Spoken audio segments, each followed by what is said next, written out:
Hello again. It is Crew Call here on the Motor Racing Network, taking you into the garage area and talking to the folks that make the race cars go around the racetracks. We are so glad that you have joined us. Steve Post, pit reporter for the Motor Racing Network, joined by 25-time and championship-winning crew chief Todd Gordon. Hello, Todd. How are you? I'm great. I'm in kind of that lux because we don't have a race next week. I know. It's weird. It's just... This transition is always kind of takes a little bit to get used to. Yeah. I like it. This is the non-racing season. The non-racing season, yes. I like, I think you had referenced that last week in talking with one of our guests. You had said to maybe Jonathan Tony, you said the non-racing season. You referenced that. Stole that from Elton Sawyer. I think I'm going to go with that because it's not the off season. I'm owning it. That's Elton gave it. Elton Sawyer. I'm using it. Take it out. So if it's good enough for Elton, it's good enough for us. Team Penske, the champions. We're going to talk with Jonathan Hassler. Ryan Blaney's crew chief here in just a little bit. But obviously, you spent a lot of time. You've actually been on that stage giving Roger Penske a championship trophy. With the guys that just won it. With the same guys. I mean, you look at it. My text stream on Sunday was forever because most of that team I retired from. Sitting on the stage, looking up at the celebration was Raymond Fox. Yeah. And I walked over and just patted him on and said, congratulations. And he was just laughing and giggling. Actually, we'll talk a little bit about that. But first off, just Team Penske, Roger Penske, first time back-to-back championships, fourth time championship. For a man that has everything in the world, Ryan Blaney and Jonathan Hassler gave him something that he didn't have. Yeah. It's speaking volumes for what the program's doing. And I was there in 2012 when Brad got the first one. When Brad got the first Cup championship for Roger, which is amazing to think that through all the years he had with Rusty and the success that they had with Ryan Newman and everybody else, that they never got that accomplished. Even Kurt Busch being there, but was there for 12. Was part of the 18 championship, and then back to back here in 22 and 23. Speaks volumes for everybody. They've got Team Penske. I think the leadership there, but they have the right formula. They create the right culture. They've got great people, and they follow Roger's lead. Yeah. He's one that's always looking to make everything better. Mm-hmm. Never looking backwards, always looking forward. And I would think that there's about a week here that they get to look retrospectively backwards. Sure. But 2024 is coming with that Dark Horse Mustang. Yeah, absolutely. New car, new Mustang. Some of the crew guys on there, and you know them well. Raymond Fox, I go back. Mm-hmm. I was Raymond when I was doing stuff with Robert Yates Racing in 2020. He was Fatback McSwain's car chief. He was Raymond Fox, third generation crew member. His granddad and his grandfather, both crew members, and just a rock in this garage area. And if he's on your team, you've got the right man. Yeah, manning the car. Raymond was my car chief from 2013 when Joey came on board until I retired. So got a great opportunity to work with him for many years. Just a friend. Still a guy I walk up to, give a hug because just special person. Been involved in the sport. His dad worked as an engine builder for Robert Yates. Right. Raymond was at the racetrack at 18 years old. Yeah, at traveling. I mean, that's all he's done, and very organized. Very, very attention to detail. Does a great job with it. That whole group is got such great chemistry. Yeah, really, truly is. And Jonathan Hassler, it's been fascinating to watch him lead that group as well. And he's done a really, really nice job leading that group and pulling the strings and getting things. They won the Coca-Cola 600 this year, but then they really, really peaked when it mattered the most. Yeah, it's interesting. And I had my doubts because, the advertised deficiencies that Ford talked about. I didn't put a Ford in my Final Four because Vegas and Homestead are intermediate racetracks that I thought were going to be a challenge. Although you could look back and say, really, the mile and a half we ran before that was the Coke 600.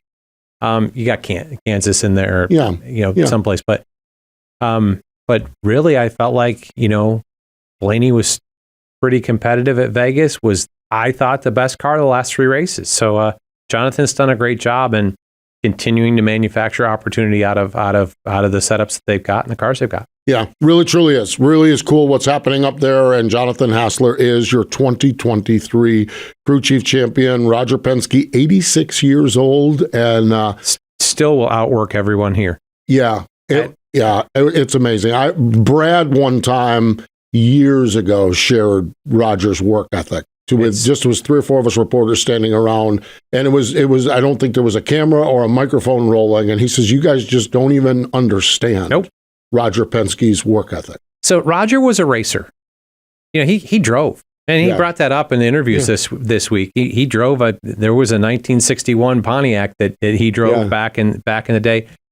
He financed his first dealership, and from what I understand, part of that financial commitment was that he couldn't drive a stock car anymore. Really? He's self-made from dollar one. Yeah. He's not. There was no. He did it on his own, and he's built an empire that when I left, it was over 60,000 employees. That's 2 years ago. Yeah. And it continues to grow. The dealerships he's got all around over the world, the investments he's made, and then bring on Indianapolis Motor Speedway. I know. And the IndyCar Series.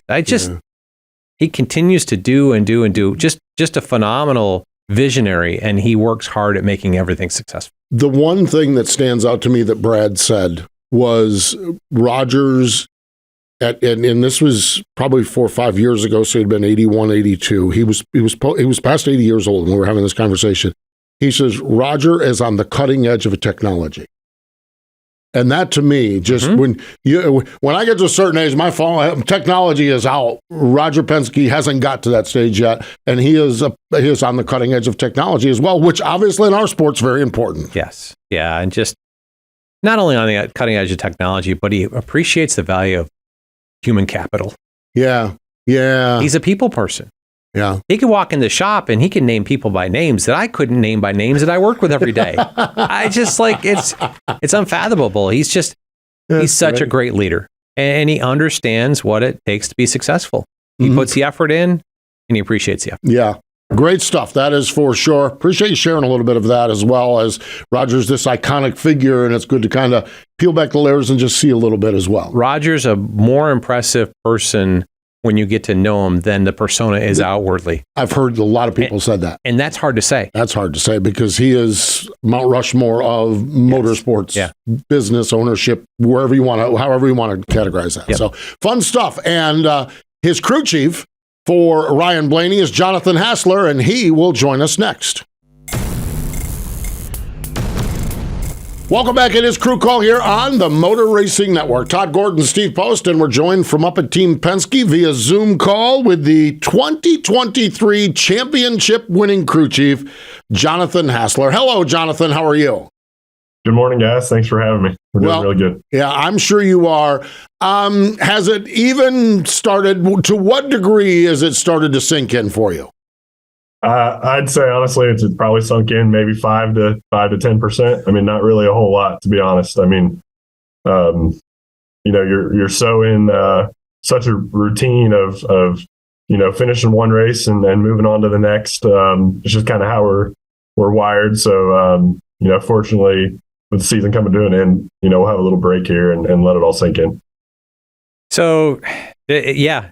Interesting that you talk about that. Talk about, I guess I'll ask the question, but I would say the last 3 races, you guys had the best car there. I thought at Homestead, your long run speed was really good. You got beat by short run with a caution late. Martinsville, you were the best car there. And I really felt like you're the best car at Phoenix. And I thought one of the things I really appreciated that I thought Ryan handled the race, understanding what the objective was. I thought you guys did a great job with it. What changed? Because I know you dominated the Coke 600, but this was 3 opportunities of you guys just staying within your box and doing a great job.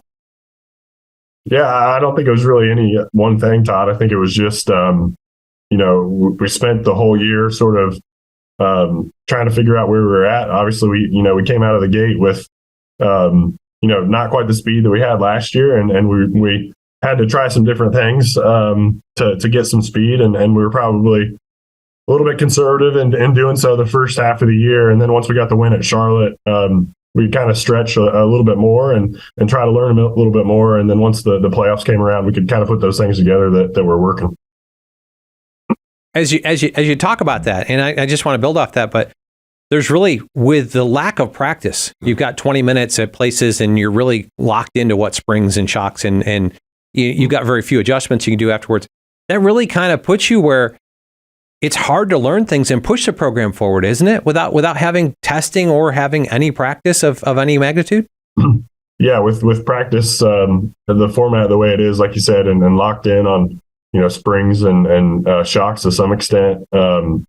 Your races really are your opportunities to learn. So, without having a win and without being kind of locked into playoffs, you're dangling between, trying to be great and trying to be good enough to you always want to be making steps forward.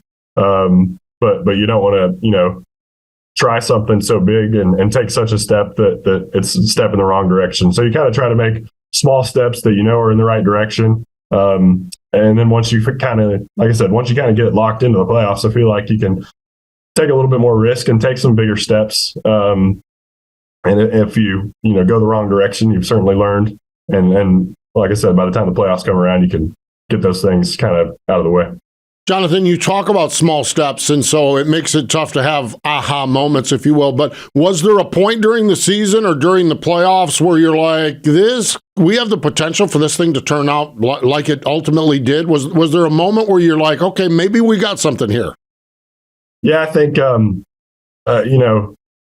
Charlotte really, rewinding back to the middle of the year was the first aha moment, I would say, for us. And it wasn't any one thing special.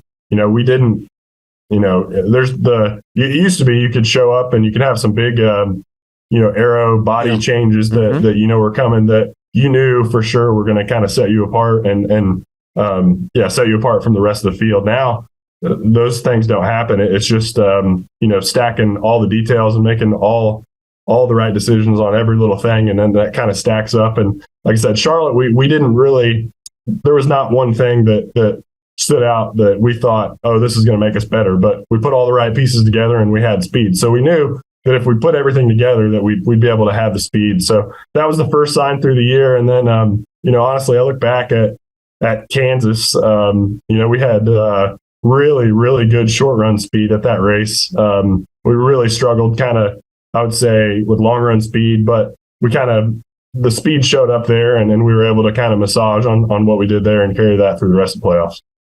So as you look at it, back in my day, and you cannot answer this, but back in my day, short run versus long run, a lot of times it was on the splitter in the nose. These cars were all different. How do you, without giving secrets away, what makes a difference in those two? Yeah, I think as you're familiar, this car, the back of the car is sort of your splitter. So for the most part, the more aggressive you can be with keeping the back of the car down, it's no secret that there's sort of long run grip there with downforce, and then obviously the tire pressures are huge, incredibly sensitive to whether your car has speed at all in the first place. If you're way out of the box or once you kind of get close, small adjustments can make all the difference between whether or not you have short run speed or long run speed. Jonathan, I want to go back to the next to last race, because those of us that cover the sport, those of us who are fans of the sport, we want to see 6 wide coming to the finish with equality and parity. You go to Martinsville and you guys just had a better car. And you guys just had a better driver, and you guys just had a better plan. What's that like to orchestrate a race like Martinsville? I also love excellence, and I respect it. That's what you did. What's that like to orchestrate and to pull off a race like you guys did at Martinsville? Yeah, and in that one, we were able to kind of run up front. We were able to win the second stage, I believe. Yep. That was pretty stressful still in that, depending on how the cautions fall there, yep. It's still possible that we're not going to Phoenix. So for me, I was just praying that we didn't get a caution there late in the race, because I knew that that there was every opportunity for the. Sorry, I got a little echo there. Every opportunity for things to get shuffled if we got that caution. Unfortunately, we never did. Good. Yeah, and to talk about Phoenix or talk about Martinsville, I'll build back to that because that race to me, Goodyear brought a little softer compound. We had elevated temperatures. We laid a ton of rubber down. Talk about what you saw out of Ryan Blaney as that place rubbered up, because I know with my experience, I gave away a couple grandfather clocks with him on pit road, and he's pretty special when it comes to that place rubbering up, isn't he? Yeah, for sure. He's we talked a lot. I thought our two races at Martinsville last year were pretty good. They weren't spectacular, but nobody really knew what to expect last spring. Night race, really cold. Yeah. We had the opportunity to go and test there last summer, and it was very similar conditions to what we actually ended up having in the race here this fall. With it being, the test I think was in September. 2 days of testing in the heat. Track took a lot of rubber, so we definitely learned a lot there. All those things didn't necessarily apply when we went back last fall because it was back to being cold. So I think that test honestly was pretty pivotal for us and kind of understanding the conditions. Even though the tire changed, the conditions were still really similar. And then, we go into the spring and again, we had some really good runs in the spring, but we didn't put the whole race together. And Ryan really talked a lot about, what he thought he needed to be able to pass, because it's gotten so hard to pass at Martinsville with this car. The ability to kind of get up and get into the rubber and still have rear grip is really important. So we really worked a lot and focused a lot on that. And obviously, as the track rubbered up, we were about the only one that could get up and kind of pass on the outside. And that was what we focused on for sure. And that was what we were able to do. You were part of a small group of three guys, Paul Wolf, Todd Gordon, and yourself now, that have been able to give the captain, Roger Penske, a Cup Series championship. And I know you've got your guys, Todd had his guys, Paul had his guys, you got your drivers and everything. What does that mean to you, though, with the involvement? You've been there since 2008, so you understand Team Penske, you are Team Penske. What is that like to be able to deliver something and then be able to be the first to do it back-to-back for Roger? Yeah, to be able to do, add to Roger's history is incredible. Just it's the more or less it's the top team in motorsports, and to be able to kind of continue to build on that is I'm super proud of having that opportunity. It's the best team in garage, best team in all of motorsports. Yeah, it definitely is. Just a picture of what winning a championship. What does that do for your schedule? How do you come back from Phoenix, and how does that change what this month is for you? Yeah, we'll definitely have several more celebrations through the month.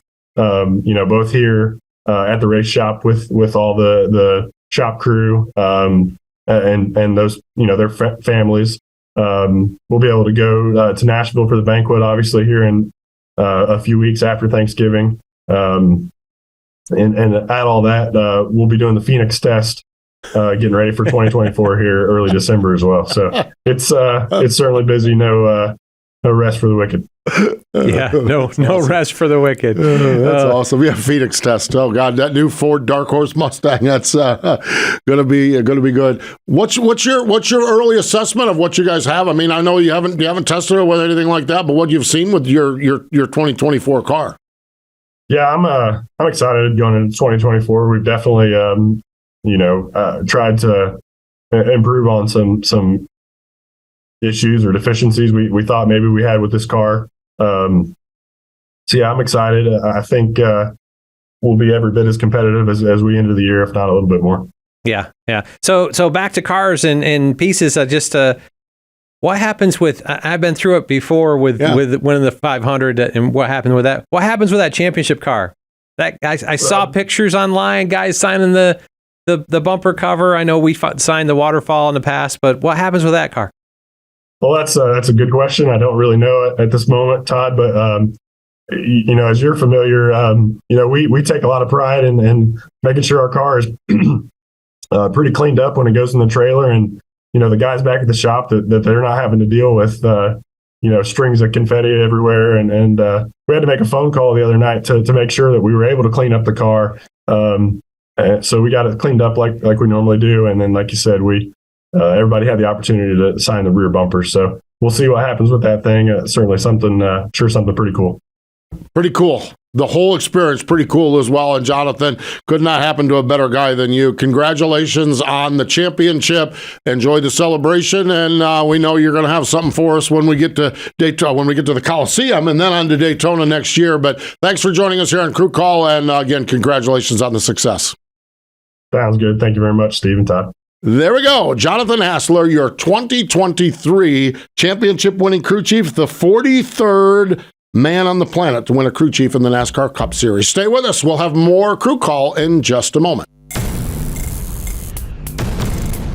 Welcome back. It is Crew Call here on the Motor Racing Network. Todd Gordon and Steve Post here. We had talked once or twice this year with Jonathan, and boy, I'll tell you what, the young man has accomplished something really great, and he's really come into his own as a crew chief in this sport. Yeah, he's very dedicated, and I think this car fits him really well.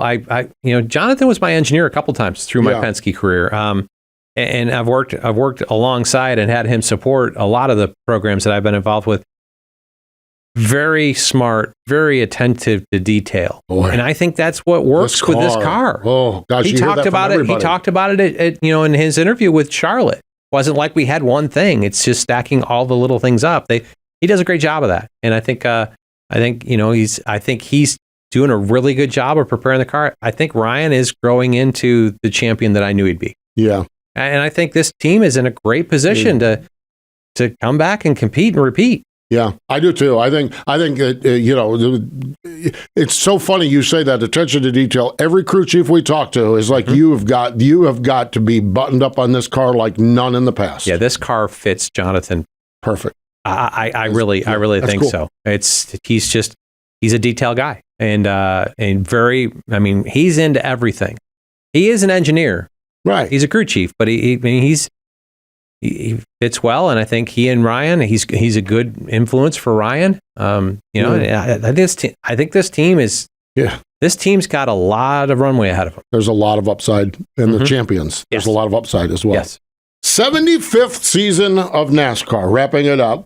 15 drivers won in the Cup Series. Yep. 10 drivers had multiple wins, led by William Byron and Rudy Fugle. I mean, they came up short at the end of the day, but this sport a lot of times is about making that championship four, understanding that the race can play out. Yes. What a season that Rudy Fugle and William Byron had. Yeah, another one that Williams, 25 years old? Yeah, the runway on that one. Yeah. I think what's really kind of funny is that there's kind of a relationship there between Blaney and Root and yes, Byron. yes. There's a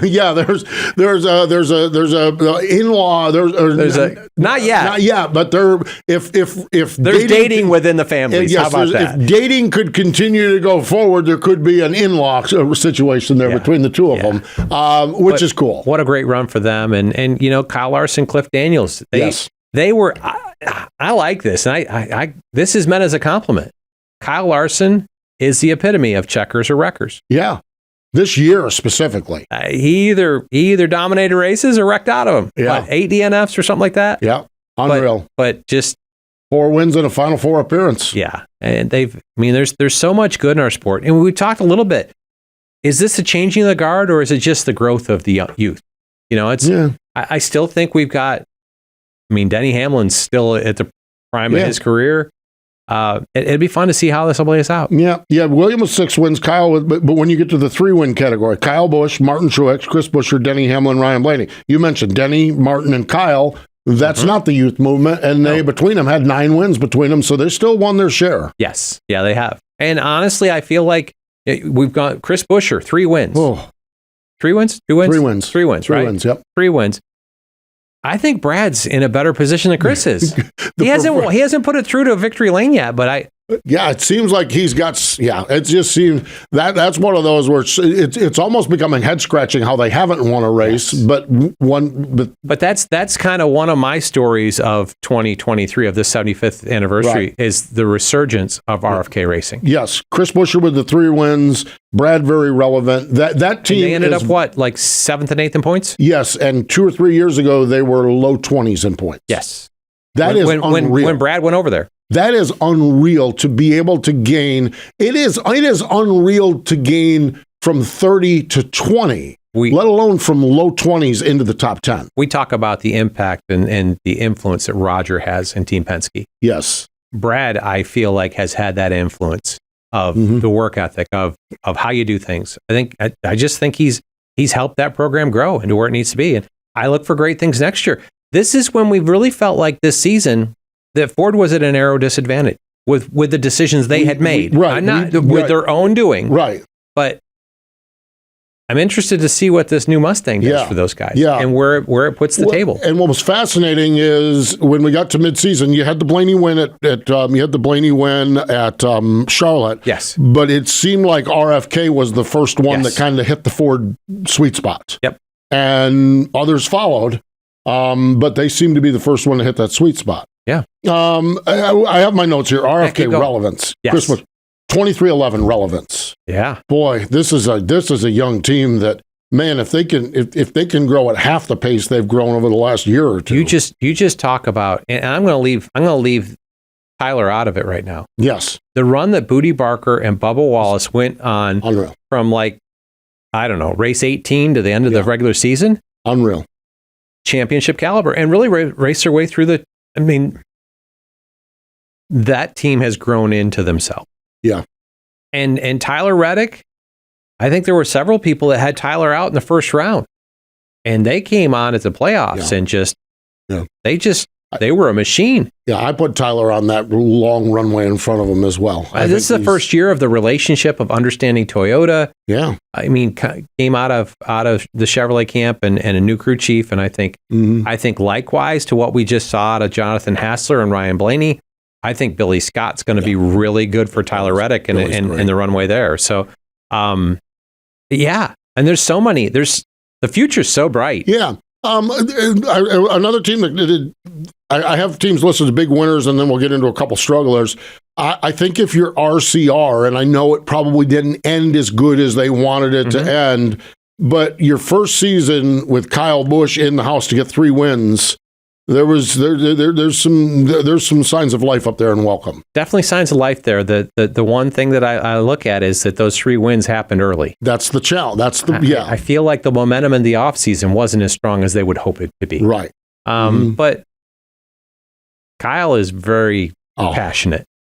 Richard's very passionate. Yes, So I feel like there will be that this will continue to grow into where it can be. I think so too. The other one, go ahead. The other one I have for big winners, JTG Doherty Racing and Front Row Motorsports winning at the 2 most iconic racetracks, the Daytona 500 and the road course at Indy. Yeah. I just think, and I think the other thing with this story is that they both weren't one and done. I mean, they weren't running for a Final Four, but both of them JTG stayed in the top 16 till the very last race. I think they ended up 17th in regular season, but they put races together. I think Mike Kelly and Ricky are the relationship that this sport's about chemistry. I mean, building championships, that's you've got to put all the pieces together. And that relationship, I think, has paid off really well for him. Mike, to your other piece, Michael McDowell. We thought him and Blake Harris was like, what's going to happen? Travis Peterson stepped in and the program gained again. Yeah. They're continuing to do the things they need to do. It's been this car has made it where teams can compete, and they've done a really good job of it.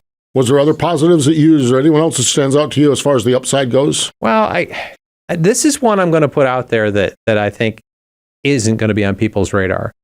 But Ross Chastain and Trackhouse Racing. Yeah. We're in year 2.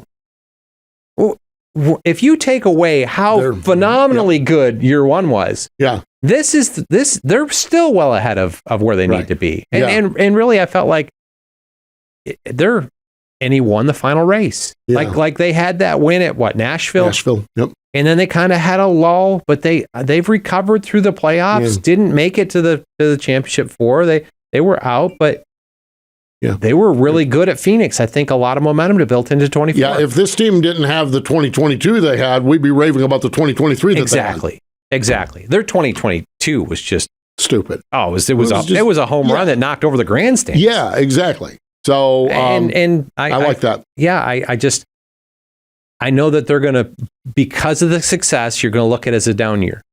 Right. But they're in a much better position than a lot of people. Ending with a win. Yes. Man, they're sitting about a half mile from where we're at with a lot of momentum. Yes, I think so. And okay, let's look forward to 2024. Yep. The schedule's a little different. Yep. Got different racetracks we're going to. I know. Back to the Oval at Indianapolis. Yep. Absolutely. Iowa. I mean, we've got so much to look forward to. So much to look forward to. It really, truly is going to be fun. I had a couple strugglers. Stewart Haas Racing, first winless season in 15 years. Yeah. Just don't. I don't know, and I just don't know. And Chase Elliott. And of course, there was a lot of things going on there with the snowboarding incident, and he got suspended for one race. We had a point during the playoffs where it was like they were picking him up and laying him down pretty good. If you look at the 9 cars playoff performance, like they were good. They were all top 10 finishes for quite a while. Yeah. Like pretty deep into it. They actually made the round of 8. On owners' points, right? And bumped the 19 out for owners' points because they had scored the second most points in the round of 12 to get to the round of 8. Right. They put races. Now they didn't win races. Yeah, but they put top 10 finishes together and they ran in the top 10. Alan Gustafson and Chase will be back into championship form next year. Yes, they will. You can't give everybody a 2-month head start, right? Especially as Jonathan talked about here. There's no testing, there's no practice. Every race is an opportunity. You gave them a 7-week head start. So look to see where they get back to. Yeah, would be good. I have 3 other notes. Chicago Street Race, Shane Van Gisbergen. What an event that was, just to do that and to have that event and look forward to going back. The weather was terrible, but boy, what an event. What a time that was. Yes. Yeah. I think to look at it, and really when you look at stock car racing, I think the closest that we have to our Cup Series in any of racing is those supercars. Yeah. They're right. They're sequential shifting. They're with the other hand, wrong side of the car. But they're full contact racing over there. If you've ever watched it, it's really fun to watch. But Shane did a great job, and I think this lined up perfectly for him. No doubt. A racetrack that nobody had any experience at, so it leveled the playing field for all the drivers, not knowing there's no home field advantage. Right. And then we put him in wet. Yeah, he was amazing. I mean, it was amazing. But he performed at an elite level. Well, there's the thing. You can have all those advantages, but can you perform at that level? And he did. He did. I mean, he didn't miss a mark.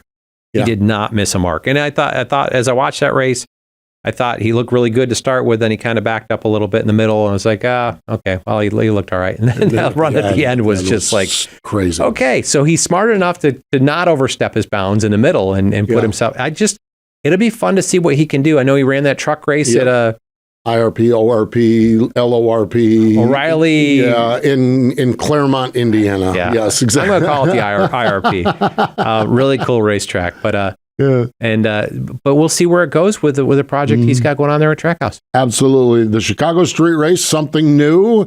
North Wilkesboro Speedway, something old, and Kyle Larson. Boy, what a fun weekend! The Pit Crew Championship up there, Kyle Larson getting the win, and North Wilkesboro is back. Yeah. It was. I went up for the late model race the year before. Yeah, that was really cool. And as we're recording this, it's new asphalt going down. Asphalt's about done. Yeah. They're laying asphalt down. So, be interesting to see where that comes back to next year. Yeah, love the fact that we get back there. I love that it's still got that retro look. You go there, the seats are the old way. It's just it's like walking back in time. And I've been to 2 races there. One rained out, but back in the early 90s. It brings memories back for me. I'm sure it brings back memories back for others. With a new asphalt, it'll be interesting to see how the All-Star race plays out. Yep. It's going to be a little different creature when we get back. For sure. Final point. Kevin Harvick putting a bow around what will be a first ballot Hall of Fame career. 2014 champion, 60 wins. Kevin Harvick, the closer he was known as.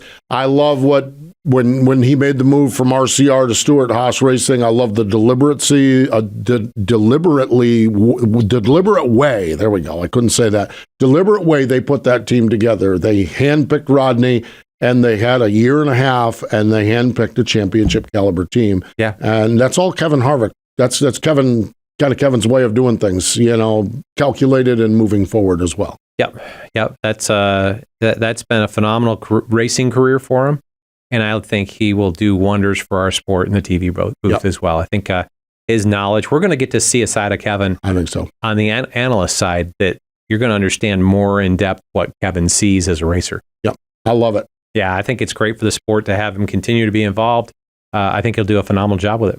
What a season. 75th anniversary. It was fun hanging out doing crew call. Yes. And the races got to work together on MRN. Good stuff. It was a great season. I can't wait for 2024. I think Cup going to Iowa is going to be a great show. Mm-hmm. I hate that we don't have Auto Club Speedway anymore. Stay tuned. We'll see what happens with that out there. Who knows? We're going to kick it off. It'll be here before we know it at the Coliseum. Yes. February 4th. February 4th. And what a great event. They're bringing NASCAR Mexico up for, and that's to start their point season. Yeah. So that's always been a great event. The 2 years they've run it there, it's been a great event. I was skeptical of it. It's been a great kickoff and right into it. Going to be a great season. It is absolutely awesome. That is for sure. We got a couple thank yous we want to say here as far as our team goes. Thank you to Chris Schwartz, Ryan Horn, and Julian Council. Julian is our producer, puts all these shows together. We want to thank all the crew chief, all the guests, and all the PR people that helped coordinate that over the course of this year. More important than all of that, and I end a lot of shows by saying it, race fans, thank you. We love what we get to do, and we hope we bring some insight, but thank you so much for watching or listening to this show. So we do appreciate it. And this week, we appreciate Jonathan Hassler joining us as well here on the program. He's Todd Gordon. I'm Steve Post. Thanks again for joining us this time on Crew Call here on the Motor Racing Network.